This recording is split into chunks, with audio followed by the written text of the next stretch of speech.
مفتی صاحب، یہ جو انجینئر نے ایک ہی رٹ لگائی، فرقوں کی دکانیں بند، فرقوں کی دکانیں بند، تو بظاہر تو یہ لگتا ہے کہ اس نے خود اپنا ایک فرقہ بنا لیا ہے کہ کسی بھی مسلک میں کسی بھی فرقے میں نہیں گیا تو اس کے بڑے بیٹھے ہیں۔ تو کیا وجہ، آپ کو کیا اس کو کیسے دیکھتے ہیں؟ وہ حقائق کے ساتھ یہ ناظرین کی سماعت کریں یہ چیزیں، کیا معاملات دکھاتے ہیں؟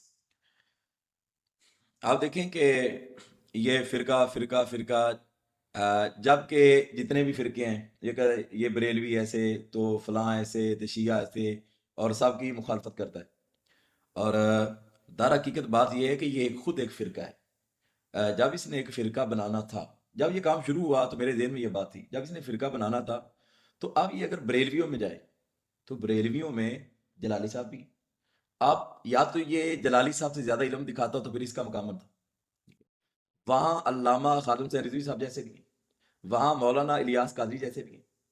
آپ دیکھیں اتنے اتنے بڑے نام ہیں، اگر تبلیغ کی دنیا میں آئے تو جنہوں نے پوری دنیا میں دین کا علم بلند کر دیا ہے وہ الیاس قادری صاحب ہیں۔ اب اسے پتا تھا میں تو گھر سے باہر نہیں جا سکتا، تو اگر اتنی یہ تبلیغ نہ کرتا تو اب اس کا نام وہاں تک نہ جاتا۔ اب نہ تو یہ الیاس قادری صاحب بن سکتا ہے اور نہ ہی یہ جلالی بن سکتا ہے۔ اب اس نے دیکھا کہ وہ شیعوں میں بھی بڑے بڑے ہیں، تو دیوبندی، وہابی، تو یہ تو اتنے بڑے بڑے نام ہیں، اب کچھ نہیں کر سکتا، کیا کروں؟ اب وہی جو چھوٹی چھوٹی باتیں تھی اور جھوٹ لے کر اپنی دکان کھولی اور شروع کر دی۔ اور آپ دیکھیں، ایک دکان ہے، آپ نے روح افزا والی جو بوتل ہے، سوری، جو شراب والی بوتل ہے، شراب والی بوتل پہ روح افزا کا ٹیگ لگایا ہوا ہے، تو ایک وہ سادہ انسان جو گزرا ہے اسے روح افزا چاہیے، تو کیا وہ آپ کا ٹیگ دیکھ کر وہ خرید نہیں لے گا؟ اب بعد میں اس نے مرنا ہے، جو بھی ہونا ہے وہ بات کی بات ہے۔ آپ جس نے شراب دیکھی ہے وہ تو پی بھی لے گا، بعد میں جب نشہ چڑھنا ہے اور جب اس کی طبیعت خراب ہونی پھر اسے پتا چلے گا یہ کیا ہے۔ اور اس کے چاہنے والے جب قیامت والے دن طبیعت خراب ہوگی نا پھر پتا چلے گا، سمجھ آ گئی؟ تو ان لوگوں کو پتا نہیں یہ کیا ہے، تو دار حقیقت یہ خود ایک فرقہ ہے، جو فرمایا اس وجہ سے حضور نے فرمایا کسی امام کو چنو اس دور میں جب فتنے کا دور ہو، فرمایا کچھ لوگ ہوں گے کہ وہ اچھی باتیں بھی کریں گے اور بری باتیں بھی کریں، فرمایا ان سے بچنا۔ اب دیکھتے ہوں گے کبھی ادھر بھی ہو جاتا ہے کبھی ادھر بھی ہو جاتا ہے، لوگ کہتے ہیں بعض باتیں تو اچھی ہیں، تو حضور نے خود منع فرمایا کہ بعض باتیں ان کی اچھی ہی ہوں گی، تو حضور نے خود منع فرمایا یہ فرقے ہیں اور فرقے کے بارے میں وعدے ہیں، تو فرمایا بنی اسرائیل کے 72 تھے، فرمایا اس کے 73 ہوں گے، فرمایا 72 جہنم میں۔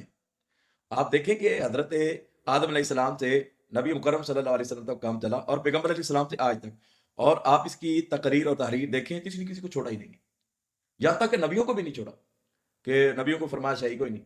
آپ دیکھیں کہ جو ایک نبی کو نہیں چھوڑ رہا، ایک صحابی کو نہیں چھوڑ رہا اور ایسی ایسی باتیں کر رہا ہے، تو اب یہ کیا اس کے ماننے والے چاہنے والے یہ خود کیا یہ دعویٰ کر سکتے ہیں کہ ہم سیدھے جنت میں جائیں گے؟ اب ان کے اتنے اتنے بہتان ہیں، معاذ اللہ استغفر اللہ۔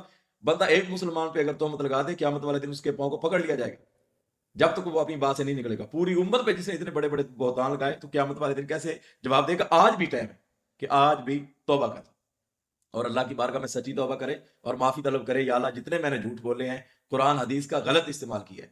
اب دیکھیں یہ اتنے لوگ اس کے بعد قرآن کا اور حدیث کا نام سن کر آئے نا، اب بیچارہ ایک جو سادہ انسان ہے وہ یہی سمجھتا ہے کہ یہ قرآن بتائے گا۔ اب قرآن اللہ کا پڑھتا ہے، تشریح کی آپ نے، ایک بندہ مجھے یہ بتایا کہ وہ قرآن کی آیت پڑھ رہا ہے، وہ کہتے ہیں جو مدودی صاحب یہ کہتے ہیں، وہ کون ہوتے ہیں؟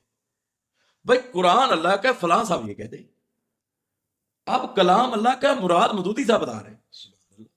قرآن اللہ کا جی اسرار صاحب یہ کہتے تھے، قرآن اللہ کا ہے، اور جی اسحاق صاحب یہ کہتے تھے، مجھے تو یہ سب یہاں تو بات ختم ہوگی۔ یعنی قرآن اللہ کا ہے، اس وجہ سے وہ امام ابن سیرین جو تھے ان کے پاس قرآن پڑھنے والے آئے تھے تو آپ نے کان بند کر لیے، تو آپ کے ساتھیوں نے پوچھا کہ وہ اللہ کا قرآن پڑھنا چاہ رہے تھے تو آپ سن لیتے؟ فرمایا قرآن انہوں نے اپنا پڑھنا تھا، تشریح انہوں نے اللہ کا، قرآن اللہ کا پڑھنا تھا، تشریح اپنی کرنی تھی، کہیں ایسا نہ ہو کہ میں بھی ان کے جال میں پھنس نہ جاؤں۔ اب حقیقت یہ ہے قرآن اللہ کا پڑھتے ہیں، حدیث ربی کی پڑھتے ہیں، تشریح اپنی کرتے ہیں۔ اور کئی چیزیں ایسی ہوتی ہیں جو تشریح طلب ہوتی ہیں، قرآن حدیث مطلب ان کی تشریح نہیں کرنی، تشریح اپنی کرنی ہے، اور سادہ انسان پھنس جاتا ہے۔ اس کی حقیقت یہ ہے۔